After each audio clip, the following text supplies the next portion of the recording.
Bonjour tout le monde, j'espère que vous allez bien. On se retrouve enfin pour une vidéo. Je suis désolée, j'ai été absente parce que j'ai été extrêmement occupée puis carrément malade. Mais c'est bon, je suis de retour. Et donc aujourd'hui, je vais vous parler de mes lectures de janvier et février parce que j'en ai même pas fait pour janvier. Après, pour janvier, j'avais pas trop voulu le faire parce qu'au final, j'avais lu que 2 bouquins, dont un qui ne m'a pas trop plu. Donc ça m'embêtait un peu de faire une vidéo au final juste pour ça. Donc je vais vous parler de l'une de mes lectures de janvier là et de mes lectures de février. En janvier, j'ai lu le préquel d'Hunger Games, The Ballad of Songbirds and Snakes, qui est écrit par Suzanne Collins. Pour faire un résumé très rapide, on va suivre en fait dans ce préquel Coriolanus. C'est bizarre de dire comme ça, Coriolanus. Je vais l'appeler Corio tout le long, ce sera plus, je trouve, joli et plus facile à prononcer. Donc Corio Snow, qui est donc le fameux président Snow qu'on connaît dans la trilogie Hunger Games. Donc là, on va le suivre quand il est justement adolescent. Et dans un contexte du coup d'après-guerre où Panem s'en sort pas très bien, les gens sont assez pauvres au final, hein, comme dans les districts. Et donc Corio est dans une académie où donc en tant qu'étudiant il étudie, et en fait là pour les 10e Hunger Games, il va y avoir un petit changement puisque en fait les comment on peut rappeler ça, parce qu'en anglais c'est les game makers, mais ceux qui en fait créent les jeux, décident de, pour justement cette 10e année, mettre en fait, enfin utiliser les étudiants comme Corio pour qu'en fait ils soient les mentors des différents justement champions des districts. Et donc Corio va devoir être le mentor de Lucy Gray, qui est du district 12, le fameux. Sauf que à la clé en fait il y a pour Snow on va dire de la, comment dire, de la richesse, une dignité et surtout une grande renommée. Donc il veut tout faire pour gagner les Hunger Games, ou en tout cas faire en sorte que Lucy gagne. Et donc en fait on va le suivre là-dedans, et c'est en fait grâce à ce préquel qu'on va justement pouvoir voir comment Corio a pu devenir le fameux président Snow que nous on a connu dans la trilogie Hunger Games. Et j'ai adoré. Pourquoi ? Parce que déjà je trouve que la plume de l'écrivaine est bien meilleure, vraiment on a une meilleure qualité pour le coup, parce que je sais pas, je trouve que les descriptions sont sont meilleures, c'est mieux fait, voilà. Mais aussi parce que la psychologie des personnages est beaucoup plus développée et beaucoup plus enrichie, c'est beaucoup plus ambigu pour le coup, c'est pas un peu je sais pas, le truc qui reste en surface et qui est un peu plat. Enfin non, là, on a vraiment affaire à des personnages avec des psychologies très développées, et surtout Corio en fait, puisque c'est vraiment lui qu'on va suivre. Et je me suis régalée parce que c'est tellement ambigu. On voit vraiment comment petit à petit, en fait, il va prendre le mauvais tournant, et comment en fait il va devenir justement cet homme assez impitoyable. Puis même si par exemple au niveau de l'action, il y a des longs moments où il se passe pas grand chose, c'est tellement intéressant justement de suivre les personnages, ce qu'ils font, leur stratégie, leurs réflexions, que j'ai adoré. Et vraiment Corio, j'ai adoré le détester parce que vraiment il y a des moments où il fait des choses, des actes atroces, ou en tout cas qui font beaucoup de peine.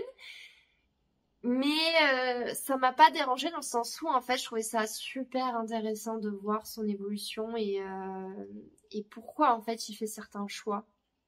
Et aussi parce que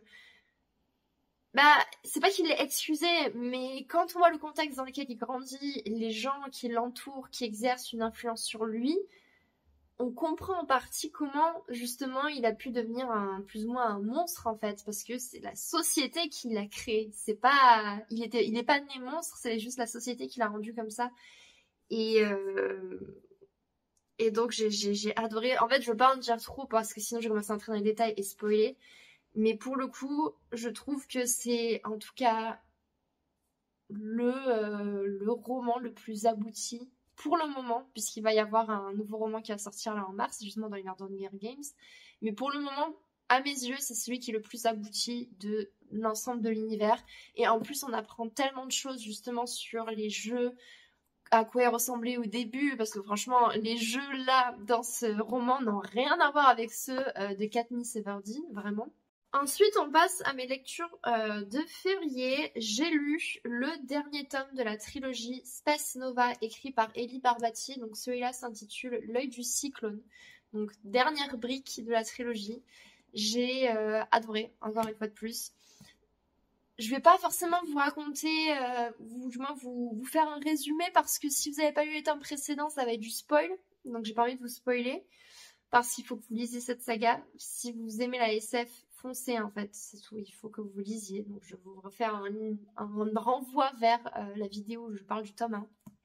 Mais j'ai adoré parce que on sent que l'auteur il commence à enfin oser vraiment mettre en danger ses personnages, au point où certains vont potentiellement perdre la vie. Donc ça me fait plaisir parce que, comme je vous ai dit, les romans où à chaque fois les personnages ils sont en danger, mais ils finissent toujours par survivre et au final personne meurt jamais, j'ai un peu du mal parce qu'au final je trouve ça pas forcément très réaliste. Et puis au final, nous-mêmes en tant que lecteurs, on sent moins de tension parce qu'on se dit mais de toute façon ils vont pas mourir, je sais très bien que l'auteur va pas les tuer. Donc au final il n'y a pas, alors que quand on sait que l'auteur peut être assez impitoyable et peut tuer les personnages, et ben là on ressent vraiment la tension, on se dit est-ce que lui il va y passer alors que c'est le personnage principal. Et donc ça j'ai beaucoup aimé. Ensuite, le fait que comme à chaque fois pour chaque tome, on a plein de péripéties, à chaque fois qu'un problème est résolu, et ben en fait, il y en a un nouveau qui apparaît, l'univers qui continue à s'enrichir, où on commence enfin à obtenir des réponses à nos différentes questions, et elles sont très très nombreuses. Donc j'ai beaucoup aimé, et puis je sais pas, mais en fait, je me suis sentie très nostalgique en finissant ce roman, parce que je me suis dit ça y est, c'est fini, je vais plus voir ces personnages-là pendant longtemps, voire plus jamais. Et en fait, je sais pas, ils m'ont tellement accompagnée pendant un long moment, parce que c'est des briques, donc ça se lit longtemps, que je sais pas, je m'étais énormément attachée à eux. Et donc ça fait bizarre de terminer, mais du coup je trouve ça très positif, parce que si j'ai ressenti tout ça en terminant le bouquin, c'est que ça m'a vraiment vraiment plu. Mais je me dis, en fait, il y a tellement de choses en réalité qui peuvent être encore exploitées dans cet univers-là, que d'autres trilogies ou même des one-shots pourraient être écrits dans cet univers-là. Donc, est-ce que l'auteur va le faire ou pas? Je ne sais pas. Ensuite, alors là, on est sur une déception. Donc ça y est, on commence à parler de choses négatives. J'ai lu Et puis la foudre, écrit par Sophie Rouvier, qui est de la littérature contemporaine, on pourrait dire.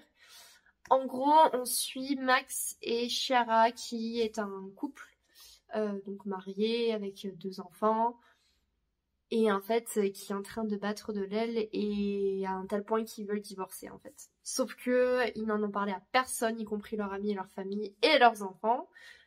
Sauf que là, ils disent ça y est, c'est bon, maintenant on va l'annoncer qu'on va divorcer. Sauf que quand ils comptent le faire, ils se rendent compte que tous leurs amis, tout le monde est présent pour faire une surprise, parce qu'en fait, c'est leurs 15 ans de mariage. Et donc, pour leurs 15 ans, leurs amis se sont dit, bah, on fait une petite fête. Bon. Donc, ils se disent, bon, tant pis, on va le dire après la fête, c'est pas grave. Sauf que à la fin de la fête, on leur offre un cadeau, et ce cadeau, c'est tout simplement un voyage à New York, un séjour, pour eux deux, en amoureux. Donc là, ils disent, ah oui, catastrophe, comment on fait? Et ils finissent par dire, bon, tant pis, on va continuer de jouer la comédie, on va aller faire ce séjour, et à notre retour, on leur dira. Sauf que ce n'est pas qu'un simple séjour, puisque leurs amis ont décidé également de payer un photographe qui va, lors de 3 moments différents pendant le séjour, les suivre pour les prendre en photo, les filmer et envoyer ça à leurs amis. Honnêtement, le speech de base, c'est intéressant, enfin bon, ça donne envie. Mais j'ai été profondément déçue et je n'ai pas aimé ma lecture au final, pour plein de raisons. Déjà, les personnages en eux-mêmes, que je trouve pas forcément très réalistes. Enfin, en fait, c'est surtout leur relation que je ne trouve pas réaliste, dans le sens où ce sont censés être les meilleurs amis. Voilà, c'est vraiment une bande où donc il y a les couples et ils sont tous meilleurs amis entre eux. Sauf que dès qu'on a leur point de vue à chacun et chacune, ils se critiquent les uns les autres. Ils ont des pensées parfois où je me dis oula, enfin t'es en train de fantasmer sur la femme de ton meilleur ami là, enfin bon, des trucs comme ça. Et puis tout est vraiment dans les apparences. Et on fait nos petites fêtes avec voilà les petits repas, tout est propre, tout est. Enfin un peu la Desperate Housewives, sauf que je sais pas, ça a pas matché. J'avais pas l'impression que c'était réaliste et je me suis dit mais à quelle heure vous êtes vraiment meilleur ami quand vous avez ce genre de pensée et ce genre et que vous émettez ce genre de critiques en fait. Enfin je sais pas, j'ai eu beaucoup de mal sur ça. J'ai trouvé au final les personnages aussi très faux parce qu'ils sont tous tellement dans les apparences à faire semblant qu'au final je me suis dit mais vous mentez tous, vous vivez tous dans le mensonge. Et puis il y en a certaines vraiment des personnalités de merde, clairement. J'étais là, je me suis dit toi je commence à me saouler à tout le temps critiquer tout le monde. Regarde-toi dans la glace déjà en premier. Pareil les personnages principaux donc Max et Chiara. Ils sont tout le temps en train de se disputer. Alors je comprends, ils veulent divorcer, mais c'est que ils se disputent pour tout et n'importe quoi. Et bizarrement, à contrario, parfois des situations où clairement l'un des deux a dit quelque chose de vexant et il y aurait de quoi se disputer, bizarrement là ils le font pas. Enfin, j'ai eu vraiment du mal entre les relations, les dynamiques entre les personnages. J'ai pas aimé. Le couple en lui-même. La communication, j'étais là, j'ai dit, mais à la fois vous communiquez, mais en même temps, vous communiquez tellement mal. Enfin, en fait, je parle très mal du bouquin et je sais que mon avis là est très enfin, c'est pas bien construit comme je fais, mais j'ai vraiment pas du tout aimé. Il y a tellement de choses qui vont pas. C'est-à-dire que même, en fait, en terminant le roman, j'ai eu un goût d'inachevé extrêmement fort parce que tout tourne autour de ce divorce.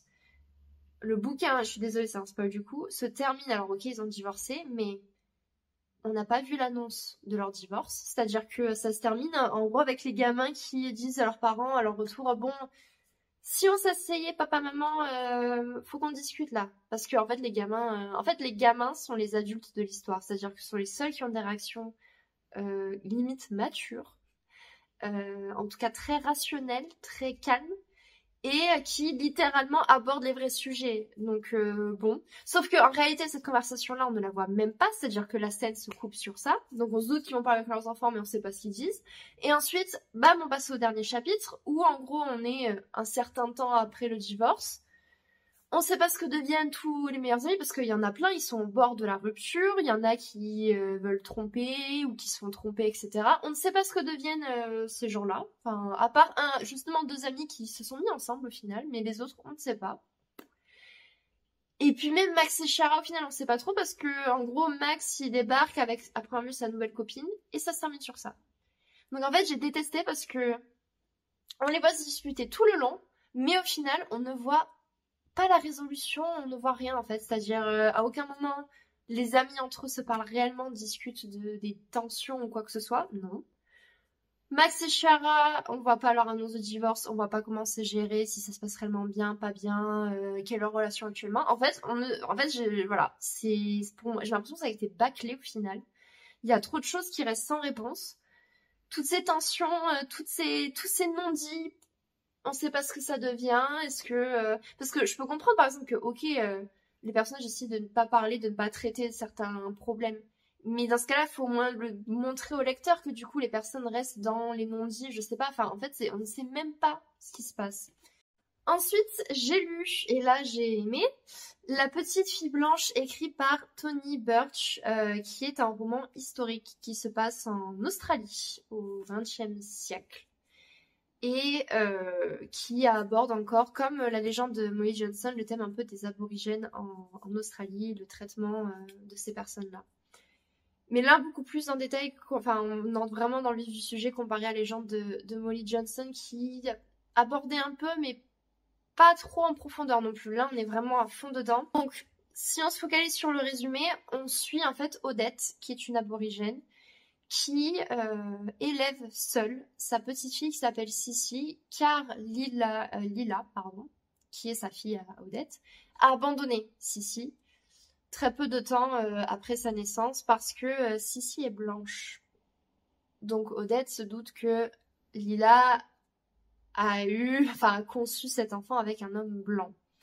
Sauf que à première vue, ça n'a pas du tout été voulu, hein, ça n'a pas été consenti, et bon, Lila s'en va. Donc c'est Odette qui doit s'occuper de sa petite fille. Sauf que dans ce contexte-là, en fait, il faut savoir que les aborigènes sont surveillés par les autorités et que les autorités suivent de très près en réalité les enfants, et que quand il y a justement des enfants métis, comme là Sissi qui donc est blanche, ils aiment bien en fait les voler en fait aux familles tout simplement, pour soit les placer dans des orphelinats ou auprès de missions chrétiennes et d'autres choses de ce style-là, mais en tout cas ils séparent les familles. Et donc Odette, pendant des années et des années, elle va réussir à élever Sissi en toute discrétion, tout en faisant en sorte que les services sociaux la retirent pas. Sissi a 13 ans. Et puis il y a un nouveau chef de la police qui arrive, Monsieur Lowe. Sauf que lui, en fait, comparé au policier qui gérait la ville de Dean où vit Odette, qui était très tranquille, il allait pas embêter les aborigènes, mais il était pas non plus là trop pour les protéger. C'est voilà, il laissait un peu chacun faire sa vie. Là, le nouveau policier ne rigole pas du tout. Il est très traditionnel, on va dire, mais aussi donc très extrémiste. Et lui, il est pour justement vraiment faire respecter la loi, et donc les lois très dures vis-à-vis des aborigènes. Et donc, il voit un peu d'un mauvais œil ce qui se passe entre Odette et Sissi. Il dit, mais la petite là, elle est sous ma responsabilité, je vais m'occuper d'elle. Donc Odette sent qu'elle commence à être un peu en danger et que peut-être qu'il va falloir fuir. J'ai adoré parce que j'ai appris des choses sur ce contexte-là de l'époque. Je savais pas que c'est des choses qui arrivaient réellement à plein de familles aborigènes. Vraiment, en fait, l'auteur, il explique Odette et Sissi en soi n'existent pas, mais indirectement, elles représentent des personnes qui ont vraiment vécu ça, en fait, à cette époque-là en Australie.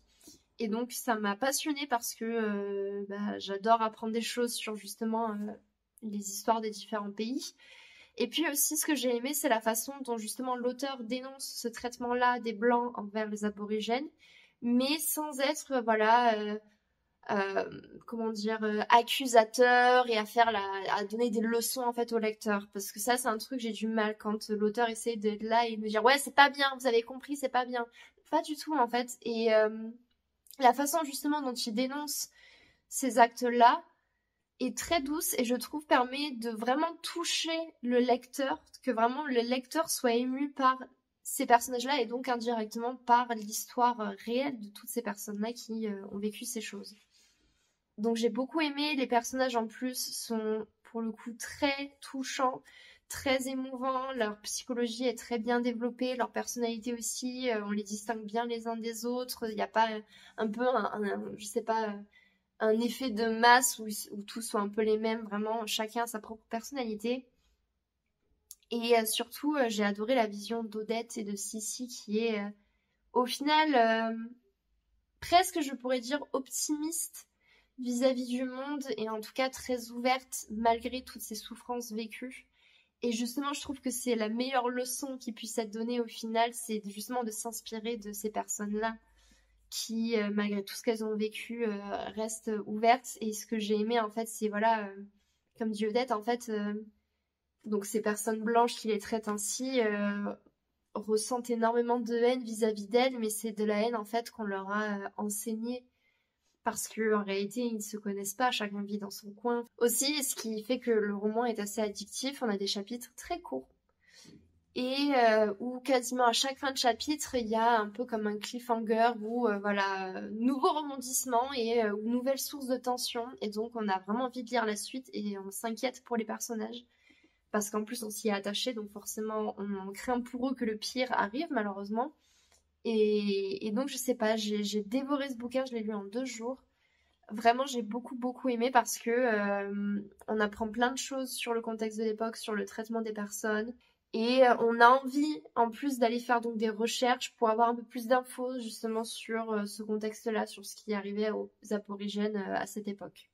Et enfin, dernier ouvrage que j'ai lu, il ne s'agit pas d'un roman, mais d'une BD biographique, voire même autobiographique, puisque la personne concernée justement a travaillé sur l'œuvre. J'ai lu J'y vais mais j'ai peur, journal d'une navigatrice, donc écrit par Clarisse Kremer et Maud Bénézit qui est surtout au dessin. Et j'ai adoré. Donc ça a été lauréate 2024 du prix Orange de la BD. C'est une BD assez costaud, hein, elle fait plus de 200 pages, donc ça prend du temps à se lire. Et donc on va suivre justement le parcours de Clarisse Kremer ou Crémé, je sais pas comment il faut le prononcer, autant je le prononce pas du tout comme il faut.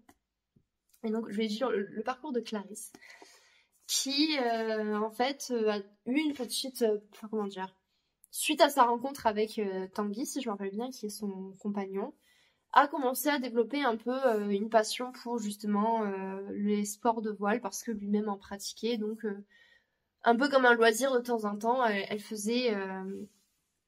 pratiquait ce sport-là en fait pendant les vacances ou autre. Et puis on va voir en fait comment elle est finie par arriver carrément à faire le Vendée Globe et par en plus le réussir et en plus obtenir un record qui est que elle a fait le Vendée Globe le plus rapidement possible pour une femme, voilà, parce que c'est un sport mixte, ça à savoir. Et elle, par rapport aux femmes qui ont participé au Vendée Globe et qui l'ont fait, elle a fait en gros le meilleur temps. J'ai trouvé en fait son parcours super, comment dire, inspirant, dans le sens où elle montre qu'au final, si on veut se lancer dans quelque chose, il faut le faire, qu'on peut y arriver même si on n'y connaît quasiment rien à la base, mais qu'en étant bien entouré notamment et avec beaucoup de volonté, on peut y arriver. Et puis surtout que en fait les barrières, c'est nous qui nous les imposons, nous-mêmes, nous seuls. Elle montre comment aussi les surmonter, comment elle, en tout cas, elle les a surmontés pour arriver jusqu'ici, quoi. Donc j'ai trouvé ça super inspirant et puis en même temps ultra instructif parce que je connaissais rien au Vendée Globe et grâce à la BD, on apprend tous les coulisses, comment ça fonctionne, comment on fait pour obtenir des sponsors, comment on prépare les bateaux, donc là en l'occurrence les IMOCA, à quoi ça ressemble, même au niveau de l'architecture, le fonctionnement, l'équipement, tout. Ensuite, donc le Vendée Globe en lui-même, quelles sont les règles, combien de participants il y a, quel est le parcours à faire, etc. Enfin, vraiment, on a tous les coulisses, on a tous les détails. Et même si on n'y connaît rien comme moi, par exemple, je trouve que ça reste très accessible, notamment et grâce aux illustrations qui sont là justement pour accompagner les explications, pour montrer, ok, donc là on parle de ça, donc à quoi ça ressemble, enfin... J'ai adoré, vraiment, je pensais pas que ça me passionnerait tant que ça, mais en fait, c'était super de suivre son parcours, surtout que c'est une femme très humble. Et donc, je sais pas, au final, elle est tellement attachante parce que, en fait, on peut s'identifier à différents moments, en fait, avec ce qu'elle vit et ce qu'elle pense, parce que, voilà, quand elle a des doutes, ou le moindre moment un peu de faiblesse, elle en parle, en fait. Et à contrario, les moments où justement elle se sentait bien, où elle réussissait, elle en parle. Puis il y a aussi le côté, la reconnexion avec soi-même et aussi avec la nature. Enfin, je sais pas, c'est très inspirant, très émouvant et j'ai adoré. Franchement, j'ai beaucoup aimé. Ça y est, c'est la fin de ce bilan lecture. Je vous ai parlé de pas mal de lectures quand même. J'espère que c'était assez clair. Ça me fait toujours bizarre quand je dois filmer après des semaines sans l'avoir fait. Je galère. J'espère que j'aurais pas trop bégayé. J'espère que ça aura quand même été agréable à regarder. N'hésitez pas dans les commentaires à me dire donc si vous avez lu certains de ces ouvrages ou si certains vous tentent. Ou à contrario, si vous avez des recommandations suite à certaines lectures que j'ai aimées, si vous avez d'autres romans un peu similaires à me recommander, n'hésitez pas. Je vous dis donc à très bientôt pour une autre vidéo. En attendant, portez-vous bien. Ciao!